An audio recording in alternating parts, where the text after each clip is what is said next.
Friends, मैं हूँ Rajiv sir और आप देख रहे हैं राजीव फनी क्लासेस। ठीक है फ्रेंड्स, तो आज आप सभी का राजीव फनी क्लासेस में वेलकम है, स्वागत है। तो आइए स्टार्ट करते हैं। आज का जो टॉपिक है बहुत इम्पोर्टेंट और मेरे अनुसार से विवादास्पद भी है, चूँकि आज मैं जो पढ़ाऊँगा उस पर थोड़ा सा गौर करेंगे आप लोग। ठीक है, तो आइए स्टार्ट करते हैं। आज का जो टॉपिक है उसका नाम है मगध साम्राज्य। मगध साम्राज्य की बात करते हैं तो अगर बात आती है हिंदुस्तान की या इंडिया की, आर्यवर्त या भारत जो भी, तो अगर मगध साम्राज्य की बात ना की जाए, और ये मगध जो है आपका हमारे बिहार से ही पड़ता है। ठीक है, तो मगध जो साम्राज्य है यही सबसे पुराना साम्राज्य है भारत का। तो चलिए स्टार्ट करते हैं। तो आइए फ्रेंड्स लिखते हैं।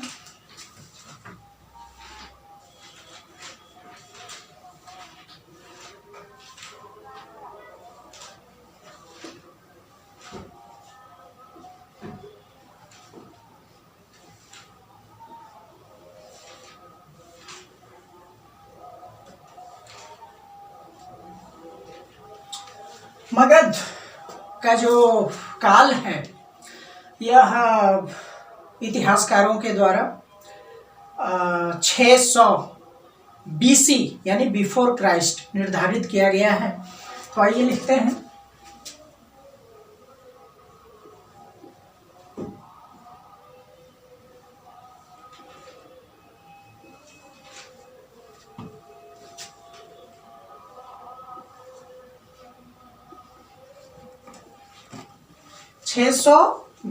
BC का अर्थ हो गया आपका फ्रेंड्स बिफोर क्राइस्ट, यानी कि ईसा मसीह का जो जन्म हुआ उससे पहले के समय का बात है।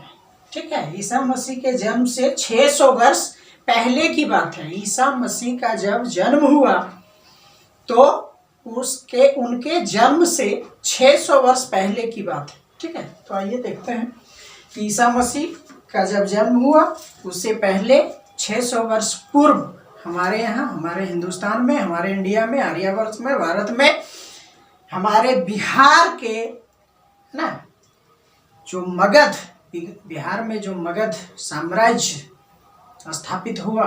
ठीक है, तो आज उस पर हम लोग चर्चा करेंगे, उसके बारे में पढ़ेंगे, जानेंगे। तो आइए देखते हैं। तो ये जो काल निर्धारण किया गया है ये 600 BC है, यानी ईसा मसीह के जन्म से 600 वर्ष पूर्व की बात है। ठीक है, तो मगध, अब देखिए कि मगध उन 16 महाजनपदों में आता है। जी हाँ फ्रेंड्स, मगध जो है 16 महाजनपदों में आता है।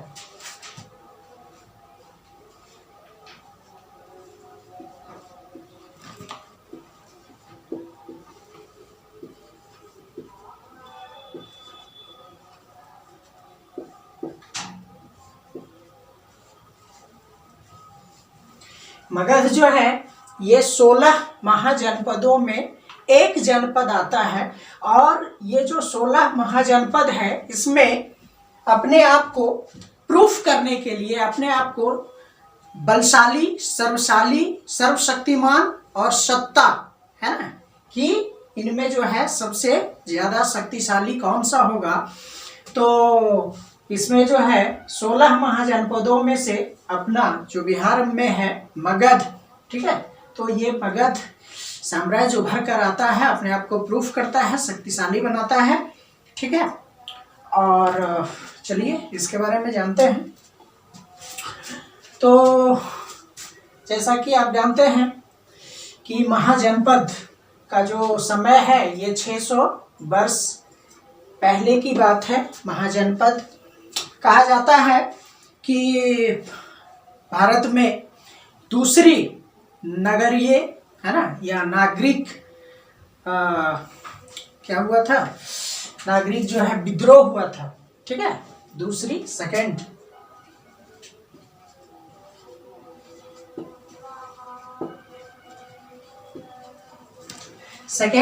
Civil war.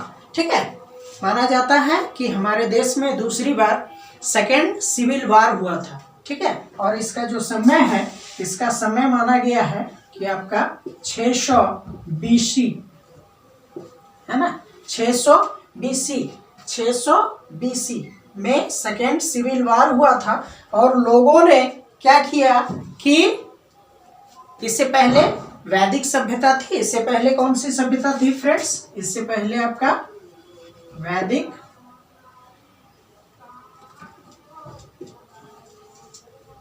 वैदिक एज माना जाता है आपका। ठीक है, इससे पहले वैदिक एज माना जाता है ना। तो जैसा कि थोड़ा सा और पीछे हम चलते हैं, है ना, कि आर्य भारत कब आए। ठीक है, तो आर्यों का जो आगमन हुआ हमारे भारत देश में, ये जो है सर्वप्रथम 1500 BC से 1000 BC। ठीक है, ये आर्यों का जो आगमन हुआ हमारे देश में, ये 1500 BC से 1000 BC माना जाता है। ठीक है, और फिर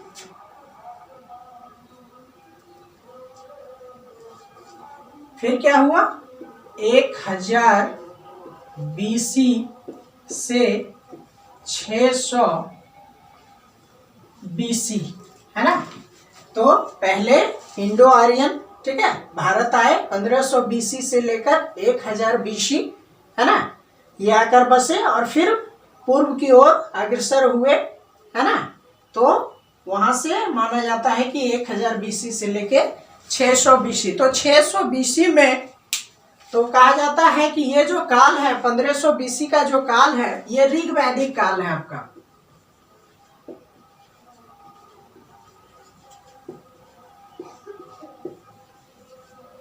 ठीक है, ये जो काल है ये 1500 BC से 1000 BC, है ना। तो ये ऋग वैदिक काल है। और इसके बाद फिर 1000 BC से 600 BC की जब बात आती है, तभी जो है आपका ये वैदिक एज है। और वैदिक एज में 600 BC में सेकेंड सिविल वार होता है। नागरिकों में काफी आक्रोश हो जाता है, यहाँ का जो मूल निवासी है। ठीक है, और फिर क्या होता है, उसी का परिणाम ये होता है कि 16 महाजनपद का निर्माण किया जाता है। जी हाँ फ्रेंड्स, आप सही सुन पा रहे हैं। सेकेंड सिविल वार होता है। वैदिक एज, वैदिक जो काल है उससे लोगों का, है ना, ऐसा माना जाता है कि सेकेंड सिविल वार होता है 600 BC में। और उसी के फलस्वरूप महाजनपद, 16 महाजनपद का जो है निर्माण होता है। और 16 महाजनपदों में, है ना, आपस में ही संप्रभुता के लिए, है ना, सत्ता, अपने आप को सर्वशक्तिमान साबित करने के लिए क्या होता है कि इनमें 16 महाजनपदों में से मगध जो है ये अपने आप को प्रूफ करता है। क्या करता है? प्रूफ करता है। ठीक है, तो आइए आज, जैसा कि मैंने आपको बताया कि आज हम लोग पढ़ने वाले हैं मगध। आज क्या पढ़ेंगे फ्रेंड्स? मगध। तो आइए इसको थोड़ा सा मिटाते हैं, है ना।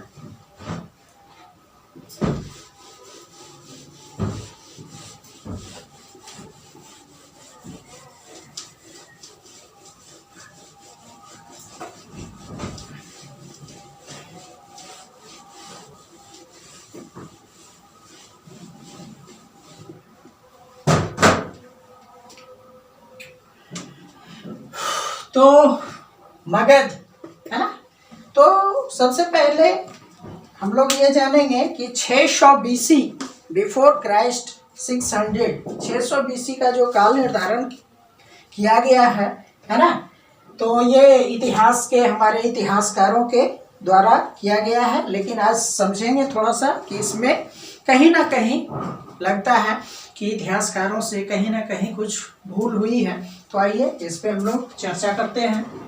तो क्या है कि सबसे पहला जो ये मगध है, तो मगध साम्राज्य को 3 शासकों में बांटा गया है। तो सबसे पहला जो है, आइए लिखते हैं,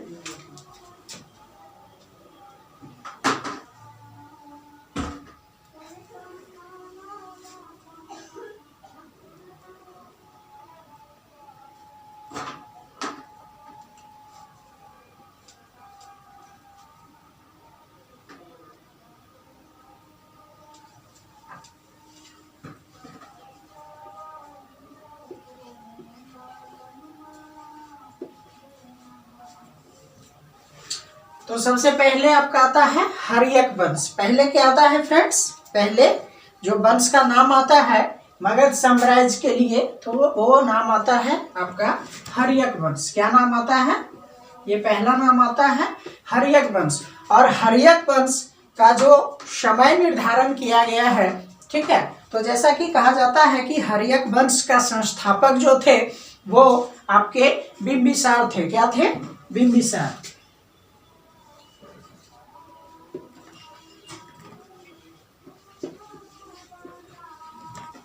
ठीक है, हर्यक वंश के जो संस्थापक थे ये कौन थे, बिंबिसार थे, है ना। तो बिंबिसार का जो समय आंका गया है, या कि बिंबिसार ने हर्यक वंश की स्थापना की थी, तो इसका समय लिख लेते हैं। ठीक है, तो समय इसका आपका हो जाएगा 544 से लेकर 412, है ना।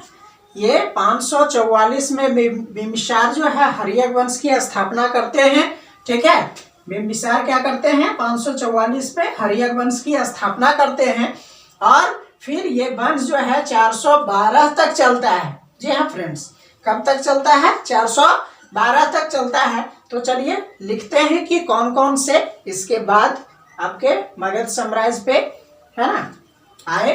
तो बिंबिसार के बाद आपका नाम आता है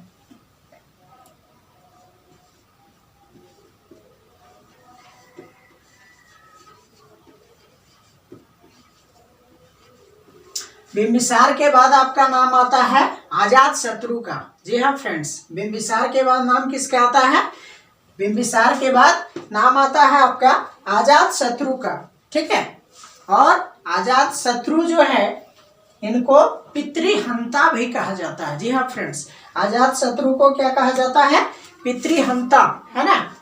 तो बात क्या होती है कि बिंबिसार जो है इनका बड़ा जो पुत्र रहता है, ठीक है, तो वो बिंबिसार अपने बड़े पुत्र को सत्ता पे बैठाना चाहते हैं, और ये अजात शत्रु जो है उनका छोटा पुत्र रहता है। ठीक है, तो अजात शत्रु जो है उनका छोटा पुत्र रहता है ना। तो ये क्या करता है कि अपने पिता बिंबिसार को कैद में डाल देता है और उनकी हत्या हो जाती है। ठीक है, इसीलिए इनको अजात शत्रु को पितृहंता भी कहा जाता है। ठीक है फ्रेंड्स, तो अब आता है अजात शत्रु के बाद नाम आपका आता है उदयन का। जी हाँ, अजात शत्रु के बाद नाम आता है उदयन का।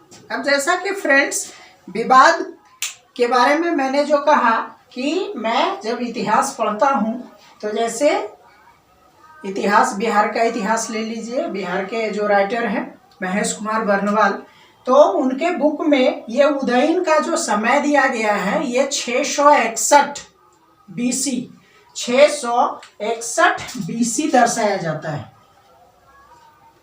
661 BC। ठीक है, ये उदयन का जो समय दर्शाया गया है ये 661 BC है। और हर्यक वंश की स्थापना फिर उन्हीं के बुक में, ठीक है, उन्हीं के बुक में जब हम पढ़ते हैं, महेश कुमार बर्नवाल जी जो बुक लिखे हैं, ठीक है, SSP है वो, और बुक जो है BPSC लेवल का बुक है और सभी लोग उससे पढ़ते हैं, काफ़ी पॉपुलर बुक है। ठीक है, तो 661 BC में उन्हीं के बुक में उदयन का चर्चा आता है। ठीक है, और दूसरे बुक भी देखते हैं तो उदयन का 661 BC आता है, लेकिन फिर उन्हीं के बुक में दिया गया कि हर्यक वंश का जो है बिंबिसार इनका हर्यक वंश को स्टार्ट करते हैं और 544 BC, ठीक है, यहाँ मैं लिख देता हूँ BC, है ना, यानी कि 544 BC से 412 BC। ठीक है, तो फिर ये 661, चूंकि यहाँ से घटेगा, यहाँ से घटेगा, बढ़ेगा नहीं। ठीक है, BC में जो है घटते चला आएगा और लास्ट में आपका जाएगा 326। ठीक है, तो यहाँ 661, ये विवाद का प्रश्न है। आप लोग चूंकि विद्यार्थी हैं तो आप लोग जो है इसको देखिए, है ना।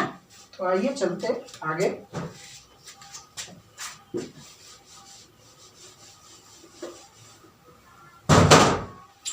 अब क्या है कि उदयन है ना, उदयन जो है इनका 3 पुत्र था। जी हाँ फ्रेंड्स, उदयन का कितना पुत्र था? 3 पुत्र। तो आइए लिखते हैं।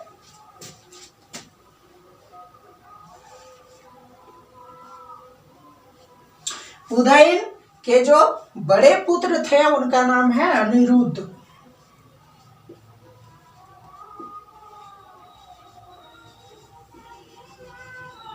ठीक है, उदयन के बड़े पुत्र का नाम क्या है?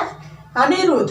और उदयन के मंझले पुत्र का नाम है आपका मुंडक।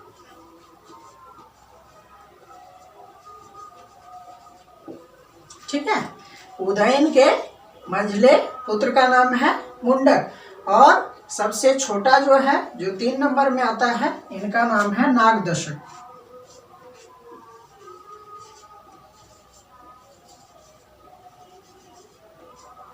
क्या नाम आता है? नागदशक। तो ये 1 हो गया, ये 2 हो गया, और ये आपका 3 हो गया।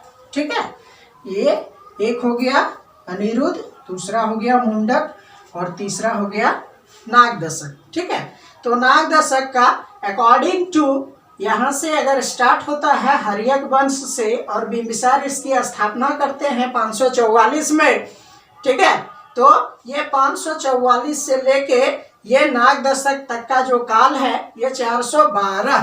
ठीक है, तो 544 आपका आ जाएगा, है ना, बीसी, ये आ जाएगा आपका बिंबिसार का, और 412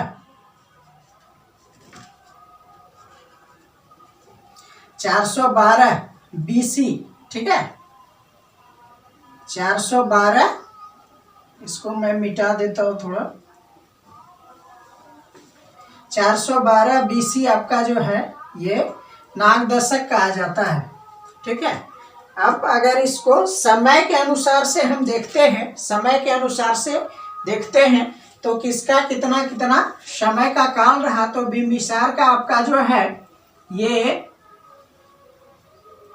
52 वर्ष। ठीक है, जैसा कि आप देख पा रहे हैं, बिंबिसार ने कितने दिन तक मगध पे शासन किया फ्रेंड्स? तो बिंबिसार 52 वर्ष तक, जी हाँ 52 ईयर्स, 52 वर्ष तक ये जो है मगध पे शासन किए। ठीक है, फिर अजात शत्रु की बात आती है, तो अजात शत्रु जो है इनका 32 वर्ष। ठीक है, 52 ईयर्स, और ये हो जाएगा 32 वर्ष। अजात शत्रु जो है फिर 544 से 412 के बीच में 32 वर्ष अजात शत्रु ने, है ना, अपने पिता बिंबिसार को कैद में डालकर, है ना, अजात शत्रु स्वयं शासन करते हैं 32 वर्ष तक। और अजात शत्रु के पुत्र उदयन, है ना, इनका शासन कब रहता है? तो इनका शासन जो है ये आपका 24 वर्षों का शासन रहता है। 24 ईयर्स। जी हाँ फ्रेंड्स, उदयन जो है, जो शासन करते हैं, ये इनका शासन कब से कब है? तो इनका शासन जो है 544 से 412 बीसी बिफोर क्राइस्ट के बीच में ये 24 वर्षों का शासन, 32 वर्षों का शासन अजात शत्रु का, और उनके बाद जो है पिता के बाद उदयन 24 वर्षों का शासन उनका रहता है। ठीक है, अब चलिए आगे बात करते हैं कि उदयन के जो पुत्र हैं, तो उदयन का 3 पुत्र है, और 3 जो पुत्र हैं उनमें सबसे आखिरी जो है आपका ये 412 बीसी, यानी 412 बीसी, जैसा कि मैंने ऊपर लिखा है 544 से आखिरी इनका नागदशक का 412 बीसी आता है। तो 412 बीसी, तो इनका शासन कितने समय का रहता है? तो इनका शासन फ्रेंड्स आपका 25 वर्षों का रहता है।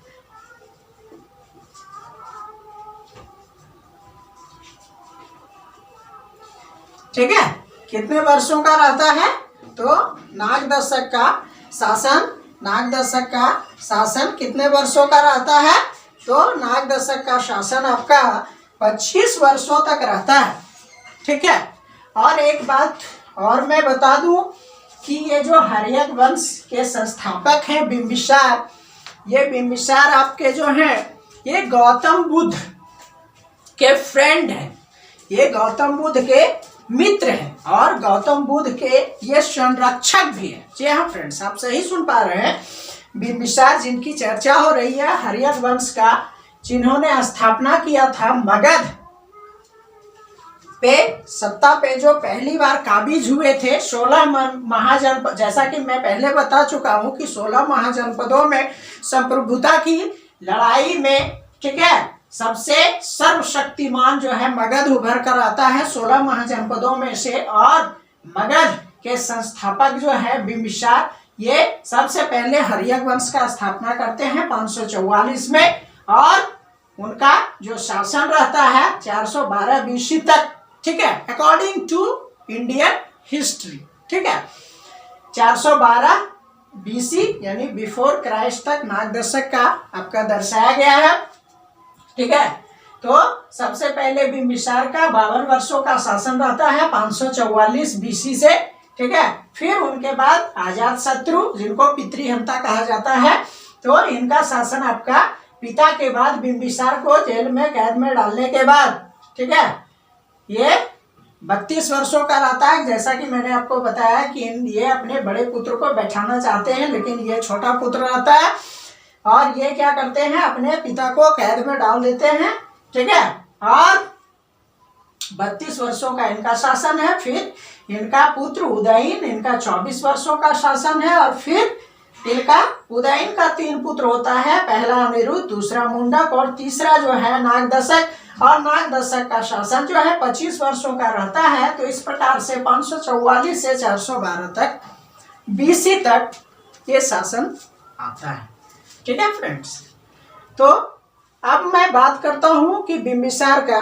तो बिंबिसार जो है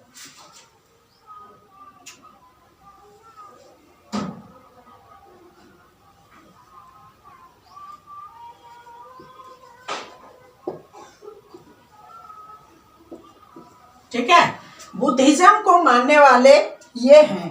ठीक है, ठीक है, तो ये बुद्ध धर्म को मानने वाले हैं। चूंकि बुद्ध धर्म के बिंबिसार को संरक्षक भी कहा जाता है और उनका मित्र भी कहा जाता है।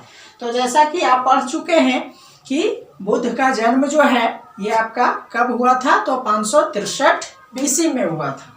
कब हुआ था फ्रेंड्स बुद्ध का जन्म?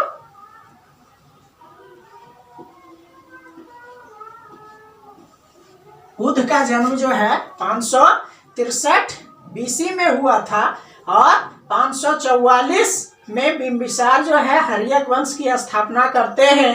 ठीक है, और ये जो है इनके संरक्षक और मित्र भी के नाम से जाने जाते हैं।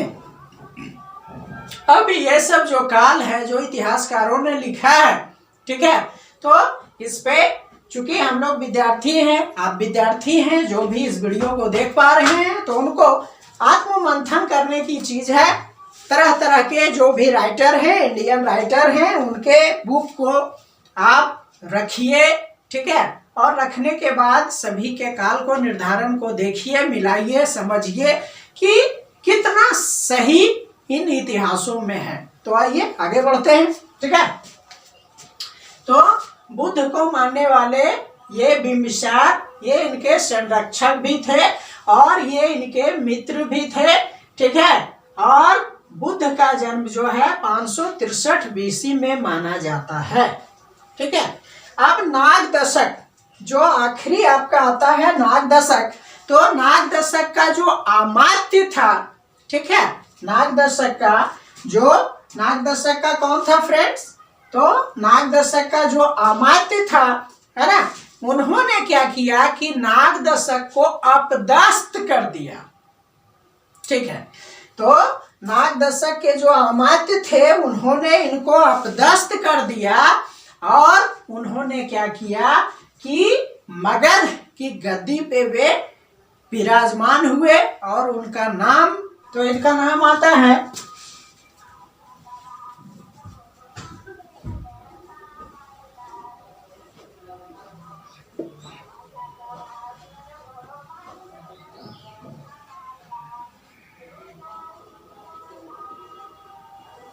शिशुनाग। ठीक है, नागदर्शक को अपदस्थ करके इनके जो अमात्य हैं उनका नाम क्या है फ्रेंड्स? शिशुनाग। और ये शिशुनाग वंश की स्थापना करते हैं। ठीक है, तो शिशुनाग जो वंश है इसकी स्थापना को लिख लेते हैं। तो इसका समय आपका आता है 412 से 344 BC। ठीक है, तो नागदर्शक के जो अमात्य थे नागदर्शक को अपदस्थ कर देते हैं और शिशुनाग वंश की स्थापना करते हैं और इनका जो समय आता है 412 से लेके 344 आता है। ठीक है, तो आइए अब शिशुनाग वंश की जो स्थापना करते हैं उनका नाम, तो उनका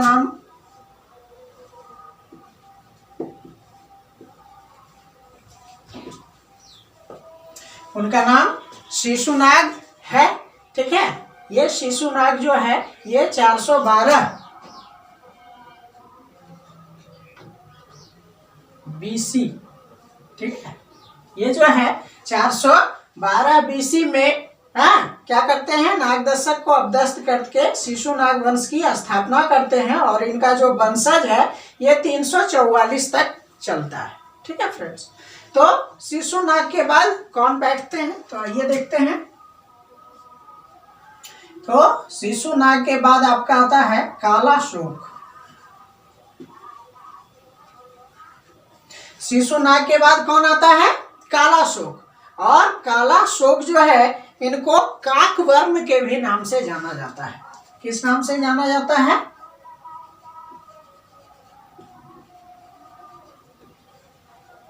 इनको कालाशोक को काकवर्म के भी नाम से जाना जाता है। ठीक है, और फिर कालाशोक के बाद जो नाम आता है वो नाम किनका है? तो वो नाम है नंदीवर्धन का। ठीक है फ्रेंड्स, तो कालाशोक के बाद जो नाम आता है ये नाम आपका है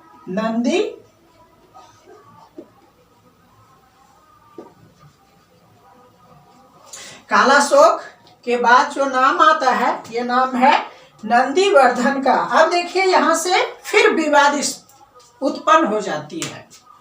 इतिहासकारों से जो गलती हुई है, ठीक है, मुझे लगता है कि यहाँ से जो है फिर विवाद उत्पन्न होता है। जब मैं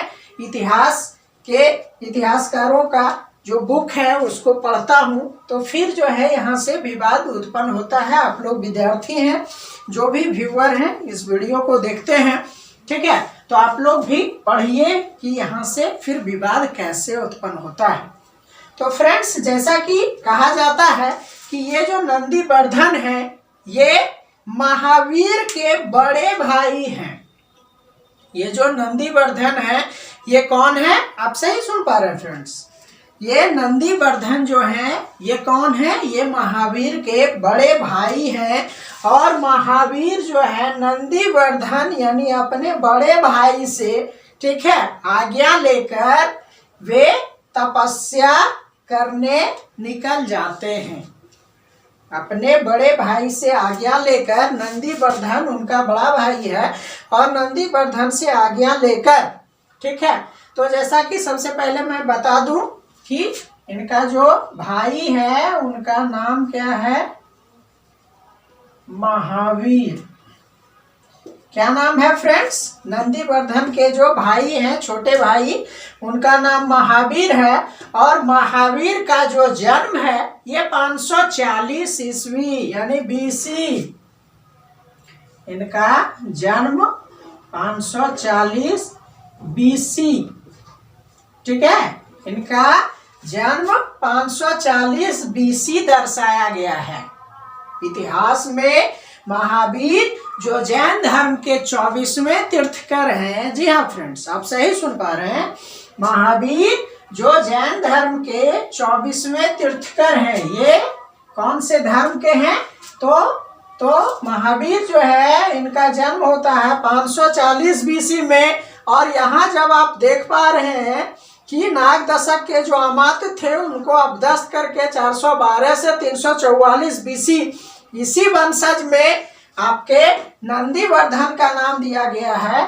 ठीक है, इसी में हमारे इतिहासकारों ने नंदीवर्धन का नाम दिया है कि शिशुनाग वंश में नंदीवर्धन जो है ये आपके आखिरी हैं। और जब महावीर के बारे में हम पढ़ते हैं तो पता चलता है कि महावीर का जन्म 540 बीसी यानी बिफोर क्राइस्ट में हुआ था, ईसा मसीह के जन्म से 540 ईस्वी पूर्व। और जैसा कि बुद्ध का जन्म जो है 563 बीसी यानी ईसा मसीह के जन्म से पूर्व दर्शाया गया है। तो कहा जाता है कि महावीर जो है अपने बड़े भाई यानी नंदीवर्धन उनका बड़ा भाई है, तो महावीर अपने बड़े भाई नंदीवर्धन से आज्ञा लेते हैं और वो संन्यास के लिए निकल जाते हैं। और इनका जो एज रहता है 540 में ये पैदा होते हैं और 30 वर्ष के बाद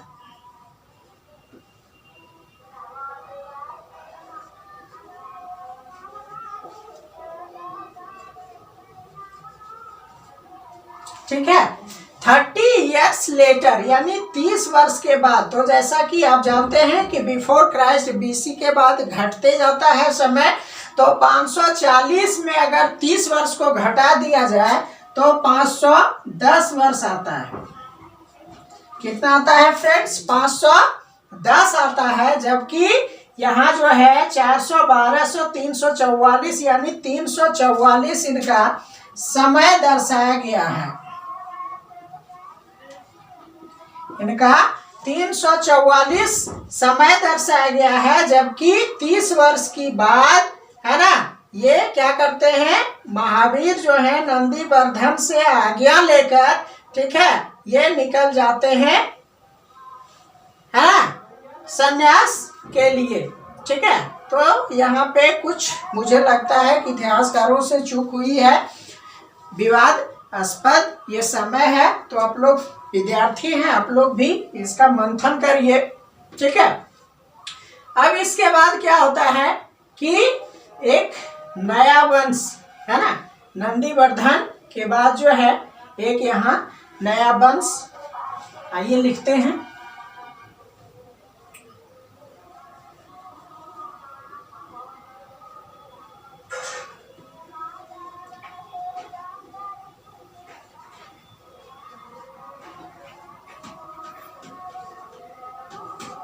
तो ये आपका नाम आता है महापद्म नंद का। ठीक है, ये जो नया वंश है ना, ये नंदीवर्धन के बाद जो नया वंश है ये आपका नाम आता है। थोड़ा सा मैं इसको मिटा लेता हूँ।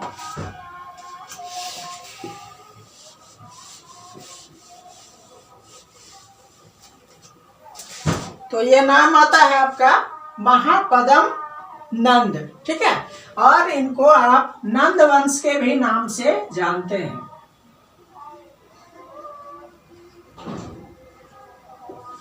ये आप इसको नंद वंश के भी नाम से जानते हैं। तो महापद्म नंद जो है, ठीक है, ये आपके इनका जो समय है, इनका समय 344 से लेकर 326 बीसी।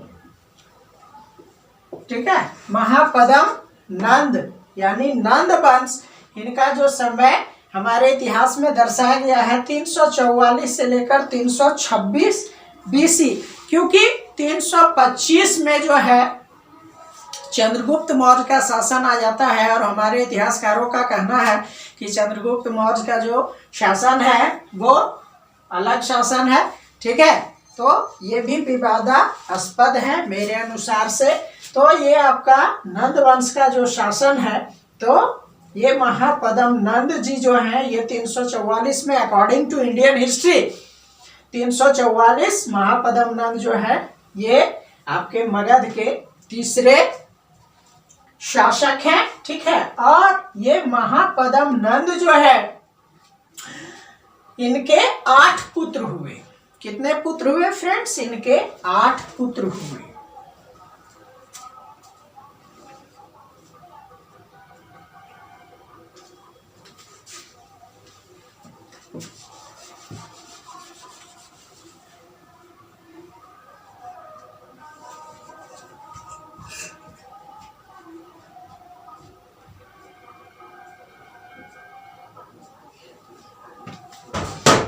ठीक है, ये महापद्म नंद जो हैं, इनके कितने पुत्र हुए फ्रेंड्स? तो इनके पुत्र जो है 8 पुत्र हुए। तो चलिए उनका नाम लिखते हैं।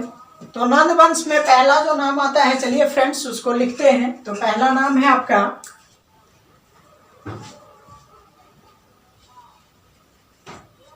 पहला जो नाम है नंद वंश में, तो पहला नाम उनके बड़े पुत्र का नाम है पांडुक।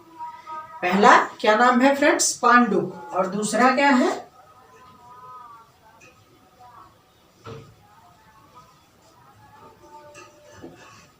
दूसरा क्या है? पांडुगति। ठीक है, नंद वंश में इनका 8 पुत्र होते हैं। ठीक है, और 8 जो पुत्र हैं, इनका पहला पुत्र का नाम, आपका बड़े पुत्र का नाम पांडुक आता है। दूसरा पांडुगति आता है। ठीक है, तीसरा जो है ये नाम आता है भूतपाल।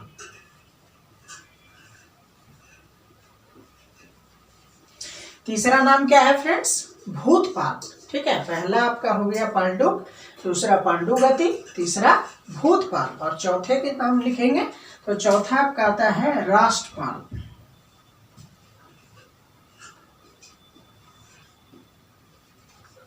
चौथा क्या नाम आता है? चौथा नाम आता है राष्ट्रपाल। ठीक है, पांचवा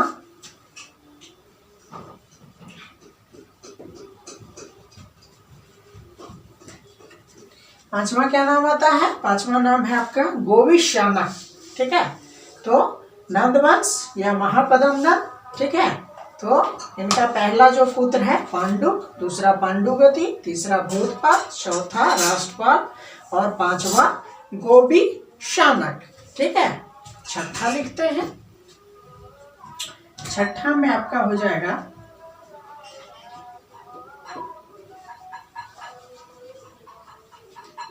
छठा में क्या है? 10 सिद्धक। ठीक है, पहला क्या है? पांडुक, दूसरा पांडुगति, तीसरा भूतपाल, चौथा राष्ट्रपाल, पांचवा गोविशानक और छठा क्या है फ्रेंड्स? 10 सिद्धक। ठीक है, और सातवां में नाम है आपका कैवर्त।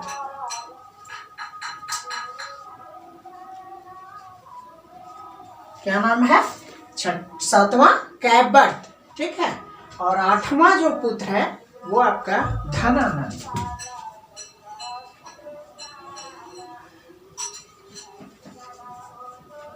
आठवां जो पुत्र है, इनका नाम क्या है? धनानंद। अब बात आती है कि 344 से लेके 326। ठीक है, तो थोड़ा सा पीछे हम लोग चलते हैं। जैसा कि मैं बताया था, 52 वर्षों का बिंबिसार का शासन था, 32 वर्षों का अजातशत्रु का, 24 वर्षों का उदयन का और 25 वर्षों का नागदशक का।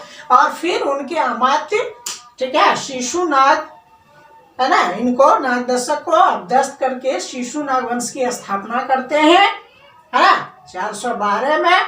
ठीक है, तो इनका जो शासन है, इनका शासन 18 वर्षों का शासन शिशुनाग का रहता है। कितने वर्षों का फ्रेंड्स? 18 वर्षों का। ठीक है, और फिर जो है काला शोक का आपका 28 वर्षों का शासन रहता है। काला शोक का कितने वर्षों का शासन है?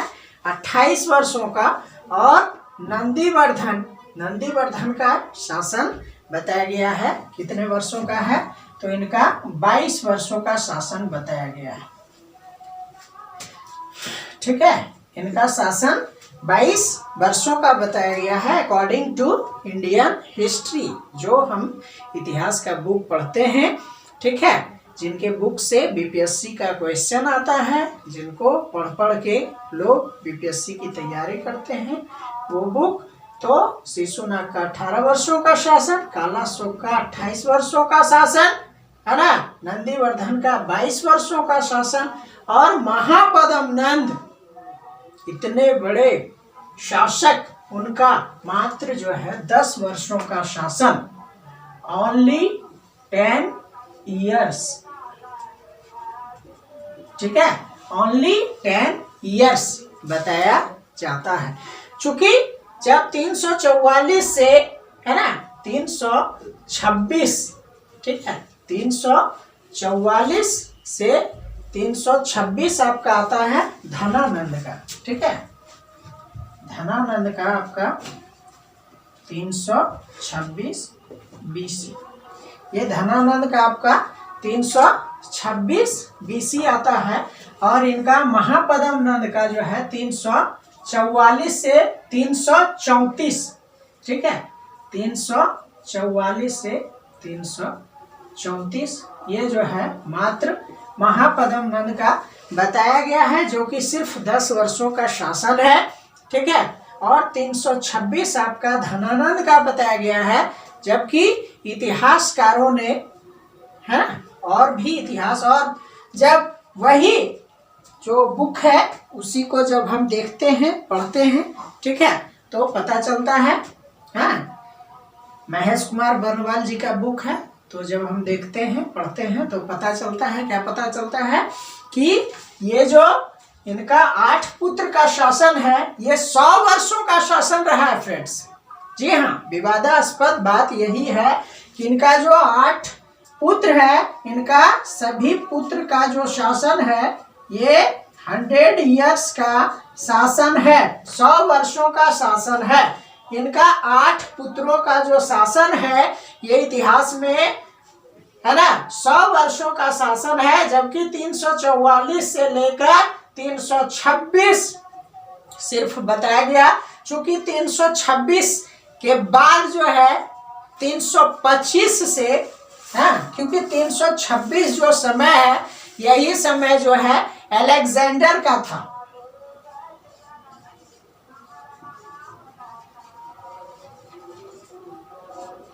तीन 326 जो है यही समय इन्वेड किया था उसने इंडिया पे, अलेक्जेंडर, है ना, सिकंदर।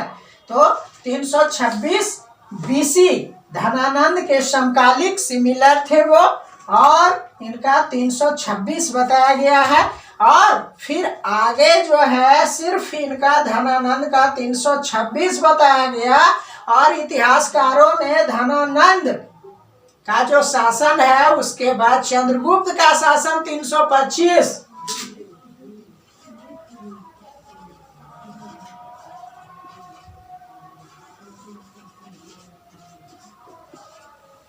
चंद्रगुप्त का जो शासन है ये आपका जो है 325 BC बताया गया है। चंद्रगुप्त का जो शासन है ये आपका 325 BC बताया गया है, ठीक है फ्रेंड्स। तो ये सभी विवादास्पद चीज है, चूंकि हम विद्यार्थी हैं तो इनको समझना होगा, ठीक है, इनको समझना होगा, इनको जानना होगा कि सच्चाई क्या है, ठीक है। तो जैसा कि आप देख पा रहे हैं, मगध और ये महावीर जो है अपने नंदीवर्धन भाई से आज्ञा प्राप्त करके संन्यास धारण कर लेते हैं, और ये महापद्म नंद जो हैं ये जैन धर्म को मानने वाले लोग हैं। ये जैन धर्म को मानने वाले लोग हैं, ठीक है। तो ये जो है आपका बुद्ध धर्म को मानने वाले लोग हैं, है ना, और ये जो है जैन धर्म को मानने वाले लोग हैं, ठीक है। तो आज का ये हमारा जो है मगध, ठीक है फ्रेंड्स। तो आप इसका स्क्रीनशॉट लेना चाहते हैं तो ले सकते हैं, ठीक है। और जो भी समय निर्धारण है, ठीक है, आज मैंने आपको जो बताया इसको पढ़िए, समझिए, इतिहासकारों का 3, 4, 5, 10 बुक को रखिए और सोचिए कि ये जो 100 वर्षों का शासन है, जहां तक मुझे लगता है कि ये जो समय बताया गया है बुध का, मुझे लगता है कि ये जो है